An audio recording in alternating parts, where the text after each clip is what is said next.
So మనము acupressure అంటే మన మర్మ చికిత్సలో ఉన్న ప్రత్యేకతలు నేను చెప్తాను ఈరోజు. సో కొన్ని ప్రెషర్ పాయింట్స్ ఉన్నాయి. ఆ ప్రెషర్ పాయింట్స్ని మీరు సింపుల్గా యాక్టివేట్ చేసుకోవడానికి నేను మీకు కొన్ని టిప్స్ చెప్తాను. సో మన శరీరంలో మన గుండెకి సంబంధించిన నాడి ఇలా అని ఫ్లో అవుతూ ఉంటుంది. సో మన గుండెకి దగ్గరలో ఉన్న నాడులన్నీ కూడా ఇది చాలా ఇంపార్టెంట్ నాడి, హార్ట్ మెరిడియన్ అని కూడా అంటారు. సో ఈ హార్ట్ మెరిడియన్ని ఈ ప్రెషర్ పాయింట్స్ని యాక్టివేట్ చేసుకోవడానికి, అంటే ఇవి చేయడం వల్ల ఏమవుతుందంటే గుండెలో ఉన్న ఎనర్జీ బ్లాక్స్ ఎప్పటికప్పుడు మనకి రిలీజ్ అయిపోయి మనకి గుండె అనేది రక్త ప్రసరణ కానీ ఎనర్జీ సర్క్యులేషన్ అనేది ఎప్పుడు కూడా ప్రవాహం అనేది ఫ్రీగా ఉంటుంది. సో దాన్ని మీరు రోజువారీగా యాక్టివేట్ చేసుకోవడానికి మీకు కొన్ని నేను చూపిస్తాను, చిట్కాలు చూపిస్తాను. సో ఇక్కడ నుంచి నాడీ ఫ్లో అవుతుంది కాబట్టి మీరు రోజు ఇలా ట్యాప్ చేసుకోండి. ఫస్ట్ ఇలా ట్యాప్ చేసుకోండి. సో సెకండ్ స్టెప్ వచ్చేసి ఇక్కడ ఈ నాడులని ట్యాప్ చేయండి.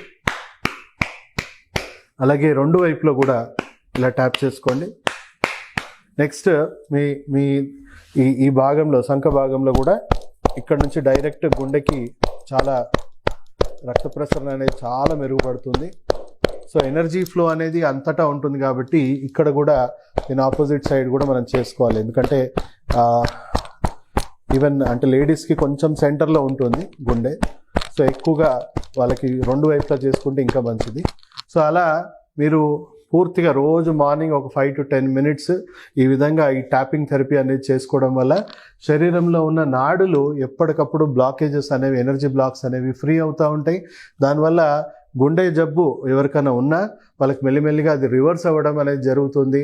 అండ్ మీకు ఆల్రెడీ ఎమర్జెన్సీలో మీకు ఎవ్వరు లేనప్పుడు మీకే హార్ట్ అటాక్ వచ్చింది అనుకుందాం. సో ఈ ఎంబడే ఇక్కడ కానీ మీరు ఇమీడియట్గా ట్యాపింగ్ అనేది స్టార్ట్ చేయండి.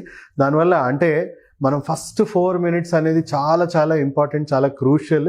సో మీరు అంబులెన్స్ వచ్చేలోపు లేదా హాస్పిటల్కి వెళ్ళే ముందే మీరు ఈ ట్యాపింగ్ అనేది స్టార్ట్ చేశారనుకోండి, అవుట్ ఆఫ్ 10, 8 జనాలకి వాళ్ళకు హాస్పిటల్ పోకముందే వాళ్ళకి హార్ట్ అటాక్ నుంచి ఇమీడియట్గా ఉపశమనం అనేది పొందుతుంది. హార్ట్ పంపింగ్ అనేది మళ్ళీ నార్మల్సీకి రిస్టోర్ అయ్యి మళ్ళీ నార్మల్ సర్క్యులేషన్ అనేది రిస్టోర్ అయ్యే అవకాశం ఉంది. సో ఫస్ట్ 4 minutes ఎవరైనా కూడా మనం మన ఫ్యామిలీ మెంబర్స్తోనో ఎక్కడో ఉంటాము, హాస్పిటల్లో ఎవరు ఉండము. సో హాస్పిటల్ చేరేలోపు ఇది ఒక రకంగా దీన్ని మనం పాటిస్తే మీకు వచ్చిన హార్ట్ అటాక్ నుంచి కూడా మీరు నివారించుకోవచ్చు. అండ్ రెగ్యులర్గా ఇది పాటిస్తే prevention is better than cure అంటారు కదా. సో అలాగే మీరు రెగ్యులర్గా ఈ సూచనలు పాటిస్తే మీకు గుండె జబ్బు అనేది రాకుండా పోతుంది. మీ కొంత ఎంటైర్ లైఫ్ స్పాన్లో మీకు రాకుండా ఉంటుంది.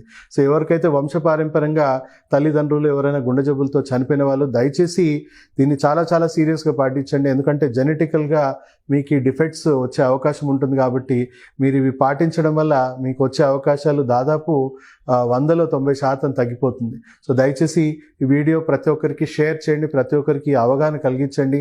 ఈ సెల్ఫ్ హెల్త్ కేర్ ఉద్యమం అనేది ప్రతి ఒక్కరం కూడా నేర్చుకోవాలి. మన ఆరోగ్యం మన చేతిలో ఉంది.